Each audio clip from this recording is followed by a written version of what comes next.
Pangalawang Mga Hari, Kapitulo 9. Ginawang hari ng Israel si Jehu.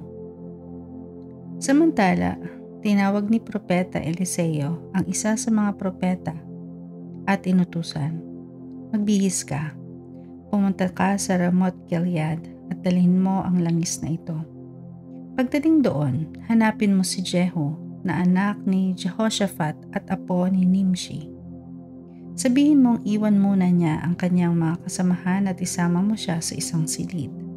Dooy ibuhos mo ang langis na ito sa kanyang ulo. Sabihin mong pinili siya ni Yahweh upang maging hari ng Israel. Pagkatapos umalis ka na agad. Pumunta nga si Ramoth Gilead. Sa Ramoth Gilead ang kabataang propeta. Nadatnan niya nagpupulong ang mga opisyal ng hukbo. Sinabi niya, "Napag-utusan po ako, mahal na pinuno." Si Jehu ang sumagot, "Sino sa amin ang kailangan mo?" "Kayo po," sagot ng propeta. Tumindig si Jehu at sumama sa propeta sa loob ng bahay. Pagdating doon, ibinuhos niya sa ulo ni Jehu ang langis, sabay sabi, "Ganito ang sabi ni Yahweh, ang Diyos ng Israel.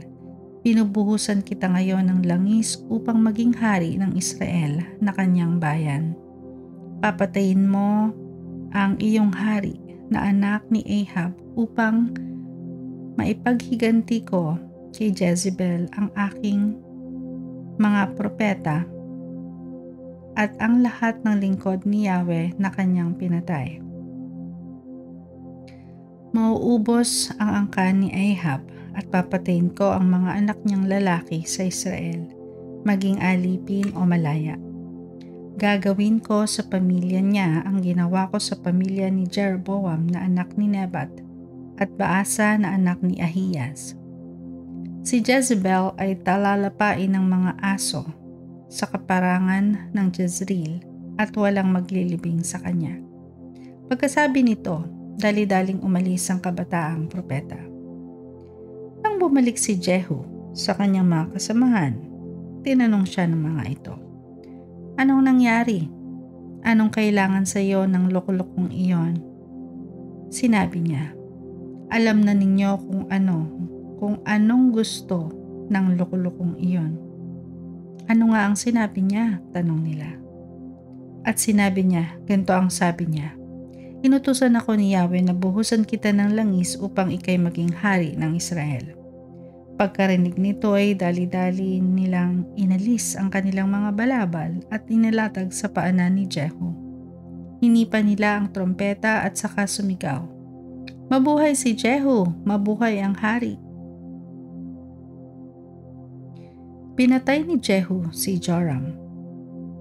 Pinag-aralan ni Jehu kung paano niya mapapatay si Joram na noon ay kasama ang mga Israelitang nagbabantay sa Ramoth Gilead laban kay Haring Hazael ng Syria.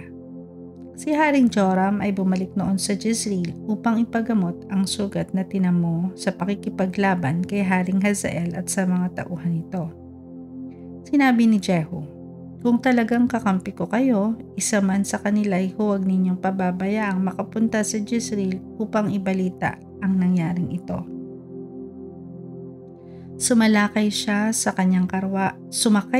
kanyang karwahe upang puntahan si Joram sa Jezreel na noon ay dinadalaw ni Haring Ahiyas ng Juda.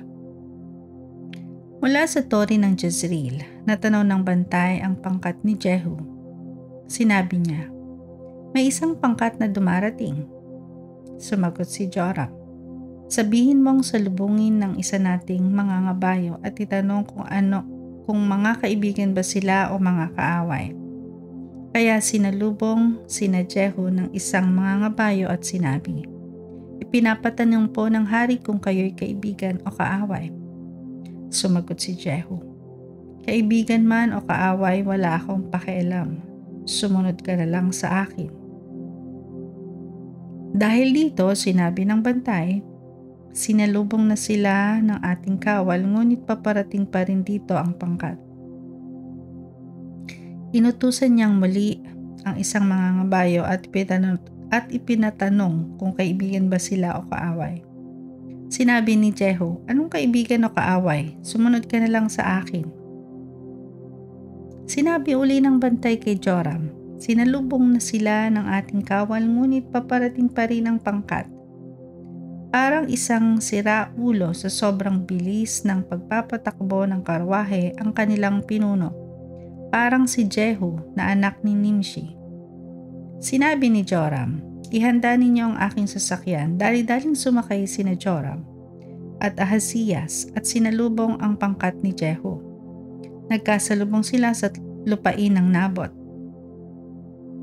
Nang makilala siya ni Joram, itinanong nito, "Kapayapaan ba ang sadya mo, Jehu?"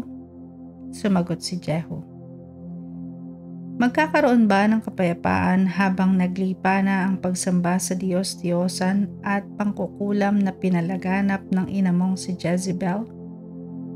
Nang marinig ito, biglang ibinuwelta ni Joram ang kanyang karwahe upang tumakas kasabay ng sigaw kay Ahaziyas, "Pinagtaksilan tayo!" Ngunit buong lakas na pinana ni Jehu si Joram.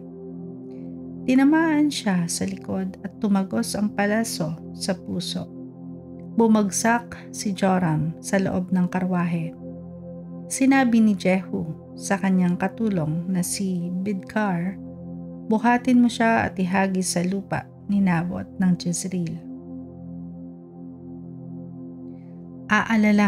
Alalahanin mo ang pahayag ni Yahweh laban sa ama niyang si Ahab noong tayo'y kasama pa niya. Nakita mo ang pagkamatay ni Nabot at ng kanyang mga anak. Gagantihan kita sa lupaing ito. Kaya nga buhatin mo siya at ihagis sa lupa ni Nabot upang matupad ang sinabi ni Yahweh. Pinatay ni Jehu si Ahaziyas. Nang makita ni Ahaziyas ang nangyari, tumakas siya papuntang Beth-agan. Ngunit ipinapana rin siya ni Jehu at siya'y bumagsak sa loob ng karwahe ng panahong ito sa Gur na malapit sa Ibleam. Gayunman nakatakas siya sa Megiddo at doon namatay. Ang bangkay niya'y kinuha ng kanyang mga tagapaglingkod at sinakay sa karwahe. At siya'y inilibing nila sa Jerusalem, sa libingan ng kanyang mga ninuno sa bayan ni David.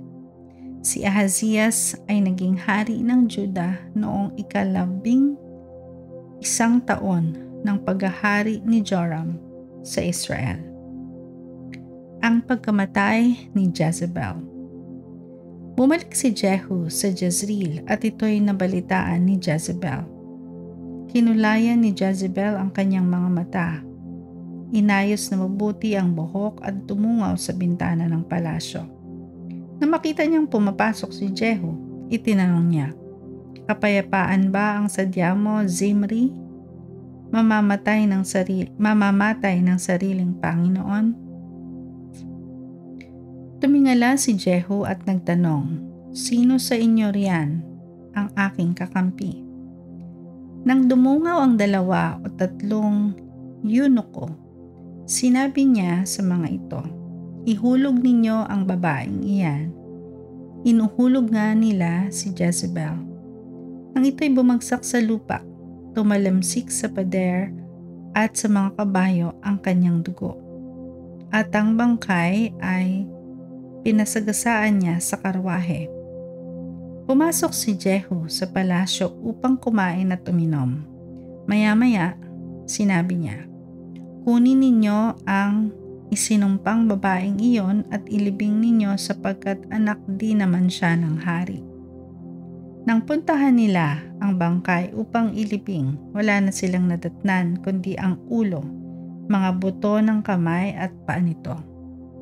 Nang ibalita nila ito kay Jehu, sinabi nito, "Ito'y katuparan ng sinabi ni Yahweh sa pamamagitan ni Propeta Elias na si Jezebel ay lalapain ng mga aso sa mismong nasasakupan ng Jezreel. Parang duming sasambulat ang kanyang bangkay at walang makakakilala sa kanya."